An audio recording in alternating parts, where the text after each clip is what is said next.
Thank you for coming to talk about frequently asked questions here on the fire escape inspection. What I have is that one of our websites are up. And what I'm going to do is I'm going to go through the website just so you know how to read and how to properly call for an inspection, whether you're going to use our company or whether you're going to use some other company. So let's start, first of all, what a typical inspection is going to be. So I'm going to walk you through a typical website, what you should be looking at, and then I'm going to go back to the frequently asked questions and answer them for you. So let's start. Scroll down a little bit, and so when you call, you want to make sure that when you're calling for an inspector, there's two types. There's a structural engineer, there's a registered architect, and there's a certified fire escape inspector. You have to be one of those three to look at your fire escape. Number two is you want to make sure that the people that are going to be inspecting the fire escape have the proper insurances, the proper licenses, so that they can inspect the fire escape. So an inspector cannot repair a fire escape, and a repair company cannot inspect a fire escape. So it's a very important distinction that there's two separate companies that handle one activity. So scroll down a little bit more. These are the frequently asked questions I'm going to go back to. And if I need any assistance, I'll draw some things on the board here, what that means, what's the real question there. Scroll down, keep going. And so residential and commercial, what's the difference? Residentially, you can have a fire escape inspected by a certified inspector and usually by an architect. So small fire escapes, rear of homes, 5-story, 6-story buildings. You can have all three, structural engineers, registered architects, and certified inspectors, but a lot of times certified inspectors and residential can do these. Now let's talk about commercial. Commercial fire escapes, a lot of times what happens is the city is going to request that you have a structural engineer overseeing the entire project, whether he's inspecting it and certifying it immediately, which could happen, or if there's work that needs to be done, he does an initial evaluation, provides a report to you that says you didn't pass, but he needs more information because now he needs to put a scope of work together, and that scope of work is going to tell you what you need to do, and he watches the vendor do all the work, and usually there's 3 to 5 visits on that. So we'll go into that, and that's starting at anywhere from 5, 6 stories up to 20, 30 stories. We have some fire escapes out there, believe it or not, that are 42 stories high. So we'll talk about that afterwards. So there's some pricing already, some general pricing. These are not exact. Every fire escape is different, but more or less there's some general pricing what it's going to cost. While I'm on the general cost, most structural engineers will charge you anywhere from $200 to $300 an hour. Most architects charge anywhere from $100 to $200 an hour, and most certified inspectors charge you anywhere from $75 to $150 an hour to inspect the fire escapes, or they have a flat rate. Fire escape engineers, we have nothing but a flat rate. So no matter how much time it takes to get to the job, traffic, any problems, it's all inclusive. We don't normally inspect by the hour, it's by project. Okay, let's move on. Scroll down a little bit more. So right here, let's go down a little bit. You have a fire escape report. What you want is whoever you're going to speak with, you want to ask them for a copy of the report. So somebody says, yeah, I do fire escape inspection. Say, great, can I have a blank? Can I have an example?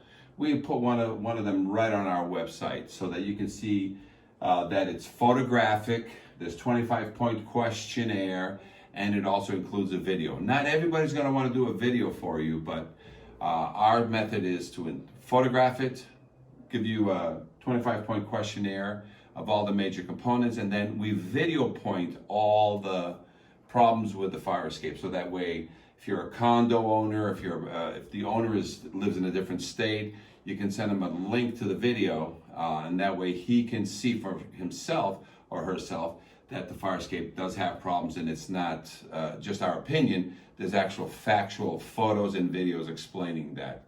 And in some cases, the city officials may want to see that, and so we provide them with that information also. So this is a typical video of a fire escape that passed inspection. So not every fire escape fails. So if that's the case, we will tell you why the fire escape passed. So if you want to watch a video of a typical inspection from your region, we usually have enough sample inspections to send you sample reports and sample videos for you to review and see if whether or not we're the right company to go with. But whoever you're gonna go with, make sure they give you examples of their work, that they're properly licensed and insured, because should they miss something, and we have errors and omissions insurance for that, you don't want to be ending up in court because somebody missed a bolt or missed something on your fire escape. Okay, so let's scroll down a little bit more. If you want to self-inspect, this is a great way for you to look at a fire escape. So this is an example of a typical fire escape video, and you can actually look at it, and it'll tell you how to inspect your own fire escape. But not that you can use that as informational, but it might be helpful if you have some general ideas of what's wrong with your own fire escape. Okay, let's scroll down. What's important on a fire escape: must be structurally sound, must be kept painted, okay? And you can't have any internal rust in any connection. And then it must be load tested. In some cases, when the fire escapes are fully refurbished, there is no load test. We'll go into that a little bit more. Scroll down a little bit, go up one, a little bit more. This is actually a case, you don't have to play it, but a case, because we also are expert witnesses in a lot of fire escape injuries and fatalities. So we have been to court, we have seen multi-million-dollar payouts for somebody getting hurt on a fire escape that wasn't properly certified.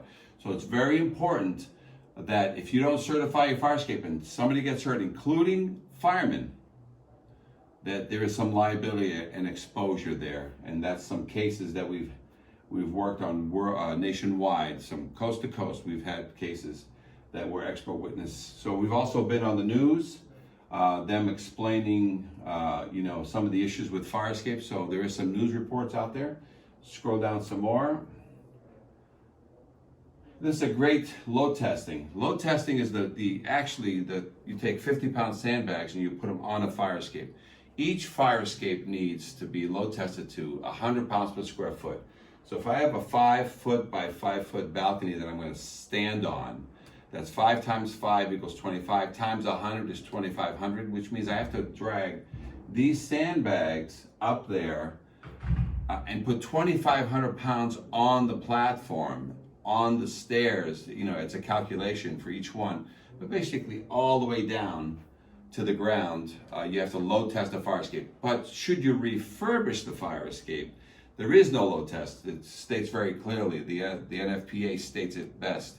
The authority having jurisdiction shall accept by load test or other evidence of strength, which means that you've changed all the bolts.